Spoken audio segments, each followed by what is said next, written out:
The manhunt is on. The most high-profile illegal migrant sex offender in Britain has been accidentally released from prison.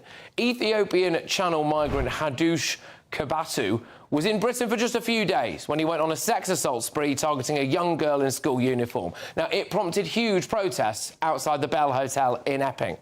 What do we want? Deported! What do we want? Deported! When do we want them? Now! What do we want? Deported!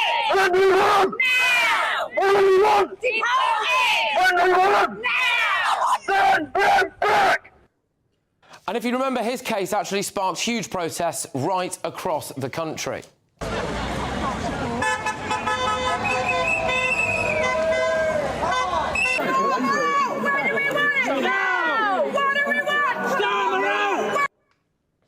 It actually helped to spark the Raise the Colours movement, didn't it? Where people basically said, enough is enough, we don't want Britain to be a dumping ground for foreign sex criminals anymore. And yet, here we are. He was meant to be sent to an immigration detention centre to be deported, but instead, they just accidentally let him go. Apparently, there was an error with his paperwork. It's a human error. Well, I'll tell you what, it's an absolute whopper, isn't it? We've all had bad days at the office, but good grief, this is awful. Just look at his face, OK? That is it. Everyone knows who he is.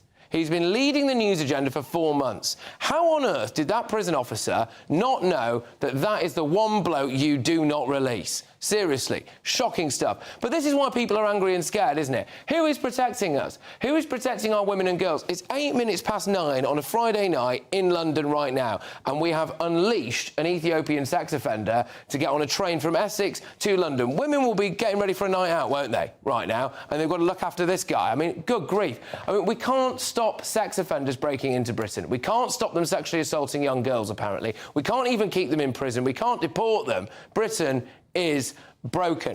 Before I go to my audience, who I'm sure are chomping at the bit to try to get out of this, and my panel, I want to go to a local resident in Chelmsford, who is Emma Parr, who joins us down the line now. Emma, thank you very, very much. Now, we're going to play a video whilst you're talking, which appears to show this Ethiopian man having been released just after midday today in his prison sweats and carrying a bag of possessions, just prowling the streets.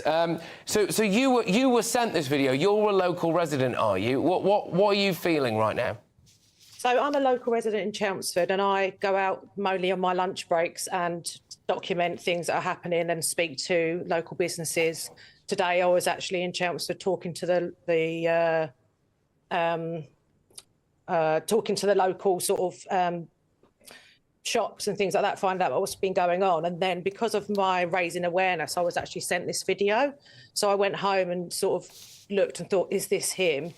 I then sent it to a couple of groups and was like, guys, is this him? So then I released it on X, and it turns out it was him. So there's obviously been quite a lot of outrage in Chelmsford, and it also sort of coincides with the guys obviously releasing stuff on YouTube the past couple of weeks. So Chelmsford are sort of a lot more is being raised in Chelmsford at the moment, which is good. Well, one of the other issues is that apparently after he was released by mistake, they made no attempt to inform the victims or their families that this guy was now back out and about in the area. Yes, correct. So because of my raising awareness, I've had people reach out to me today. So I talked to a lot of taxi drivers, and they said that the police was actually going round to the taxi drivers asking them if they'd seen him, but they hadn't actually released it to the press, which was insane.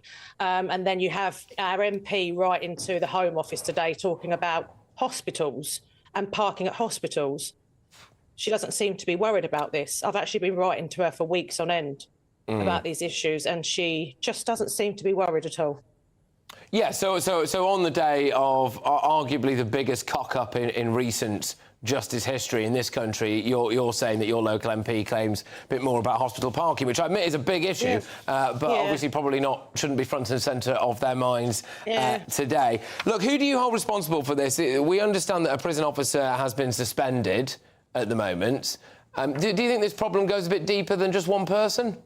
I think everyone's turning blind eyes, to be honest. Everyone's turning blind eyed in Chelmsford. It wasn't for the guys actually doing the YouTubes recently. No one would really know. So I've been raising awareness, doing videos and things like that. But people were just turning blind eye to it constantly. So for the past 2 weeks, it's really been a lot of awareness has been raised. And it's sad that, you know, the victim actually had to find out through social media rather than being informed by the police. I do feel really sorry for the family. And I feel sorry for the people that have, you know, maybe seen him today and been too scared to call the police. You know, someone must have seen him today. You know, you saw in the video that the guys were actually pointing him towards the train station. Yeah. Someone must have known it was him. I mean, obviously someone did because they filmed it and sent it to me, and actually someone that comes on your show. Yeah. Well, just on that, Emma, I just want to tease ahead to something that we've got, because Adam Brooks is outside the Bell Hotel in Epping where this all started in a way. So we're going to go to him in about the next 10 or 15 minutes there to see what the reaction of locals is like. You're right to say that we appear to have caught on camera the moment that he was pointed in the direction of the train station.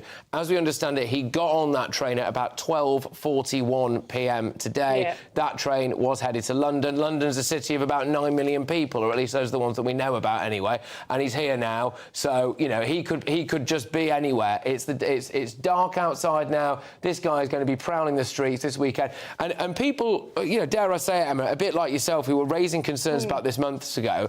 You were being called racist, you're being called fascist, etc. Yeah, I've had abuse today on my social media today about it from people that I went to school with. It's actually disgusting. But tonight and today, your worst fears have come true, haven't they, I think? Yeah, absolutely. So I've been out raising awareness about this constantly. You know, I see children walking down the streets and, you know, I just say, please be careful, please be careful. I have women constantly inboxing me saying that they're concerned about their children. There's been reports of indecent exposure in Chelmsford, and now it's happened. But to be fair, I'm actually, in a way, I'm glad it's happened in Chelmsford, because we're finally on the map. And do you know what? That yellow on the map is turning turquoise.